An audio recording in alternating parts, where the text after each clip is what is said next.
L'idée que j'avais, c'était d'avoir une salle très vide, relativement dure, et une salle qui serait plus généreuse.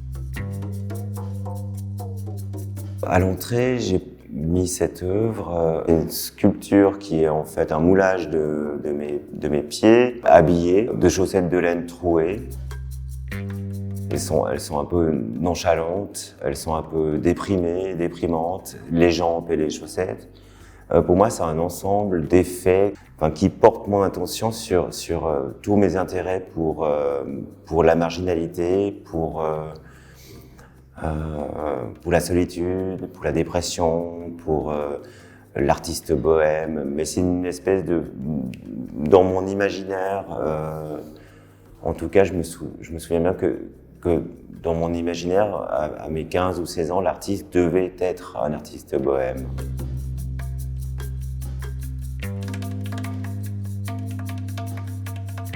J'ai amené ces panneaux et puis c'est une improvisation un peu, c'est une improvisation sur place. Pour moi, c'était juste une autre typologie d'intervention qui serait de l'ordre du décoratif ou du sculptural aussi.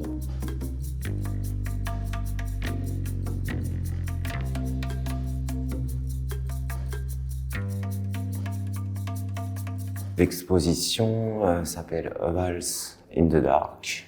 C'est aussi le titre des peintures qui sont autour de nous.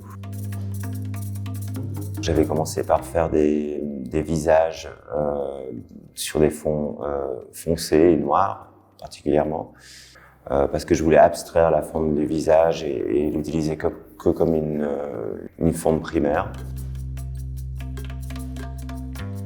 J'ai tapé sur mon clavier, sur Google, visage, proportion, dessin, et je suis tombé sur cette espèce de masque ou de visage. J'ai travaillé avec des formats standards, comme les petits avec un visage sont des formats A4. Les formats A3 ont 2 visages, les formats A2, 3 visages, etc. Et j'ai pas fait de mélange de peinture. C'est-à-dire j'ai pris la peinture qui sortait directement du tube. J'aimais bien l'idée de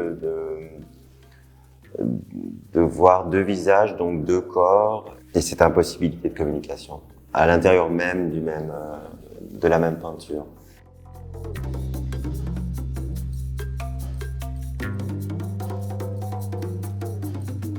S'agissant de ces peintures-là, je me rapproche peut-être aussi de quelque chose de l'ordre du primitivisme.